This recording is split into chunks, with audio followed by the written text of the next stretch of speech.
Hey everyone, in this video we are going to be looking at another update for Tropical Storm Elsa. Before we could get into the video, be sure to subscribe to the channel if you are new and turn on post notifications so you won't miss a single upload or live stream on the channel. Right now we are looking at currently Tropical Storm Elsa with maximum sustained winds of 60 knots or 70 miles per hour, a minimum central pressure of 998 millibars, located at 25.8 north, 93.0 west, and moves north at 9 knots or 10 miles per hour. And that is as of 5 p.m. Eastern Daylight Time, Tuesday, July 6th, advisory number 7. Now, here's the current forecast cone for Tropical Storm Elsa and maybe even Hurricane Elsa. Now, as you can see, we currently do have tropical storm conditions hitting the coastline of Florida. We have tropical storm warnings out in the blue.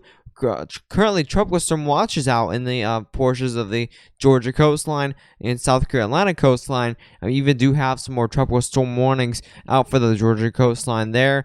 We do have hurricane warnings out right now, as it is expected to become a hurricane, a very low-end Category 1 hurricane, either later this evening or as it makes landfall. It will become another tropical storm by the time it makes landfall, and then it should become a tropical depression by 2 p.m. Thursday. That's by the time it crosses into North Carolina, becomes a tropical storm again over in the Atlantic, again right off the coast of Maryland and Delaware, moves northeastward towards the New England area, and then it will be moving very fast because of that jet stream, and by the time it gets reach around the Nova Scotia area, we should see that post-tropical storm. Now, here's the rainfall potential. As you can see, we currently will see around maybe 6 to 10 inches of rainfall in more localized spots around the Tampa Bay area, and even upwards of just west of Orlando. Definitely could see upwards of 6 to 10 inches of rainfall, but mostly around the Fort Myers,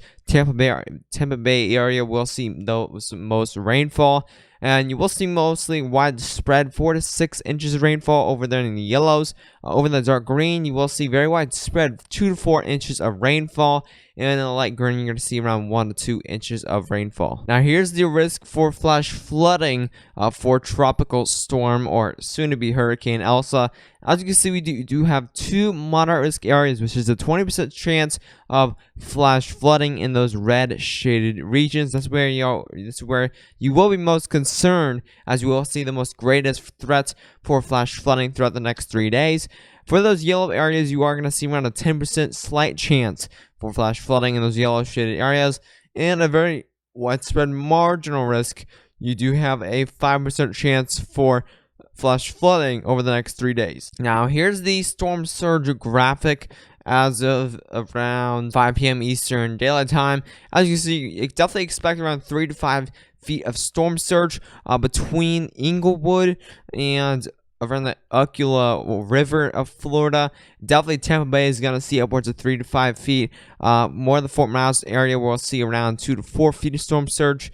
Around the Ocklawakanoni River, you will see around 2 to 4 feet of storm surge. And between that and Indian Pass, you will also see around 1 to 2 feet of storm surge.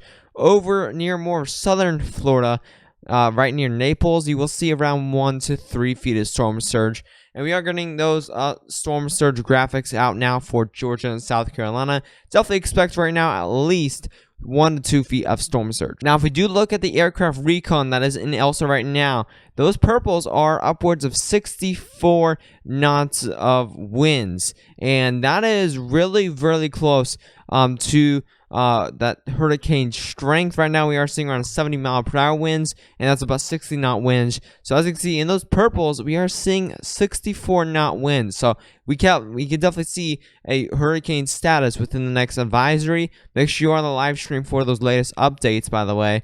As you can see, most of these reds are also 60 knot winds within Tropical Storm Elsa, and as you can see, those purples again are 64 knots, so that's around 74 miles per hour. So definitely very, very close to that hurricane strength. If you did enjoy the latest update on Tropical Storm Elsa, be sure to subscribe to the channel if you are new and turn on post notifications so you won't miss a single upload or live stream on the channel. Also, make sure to check out the weather Facebook group down below. But anyways, stay safe.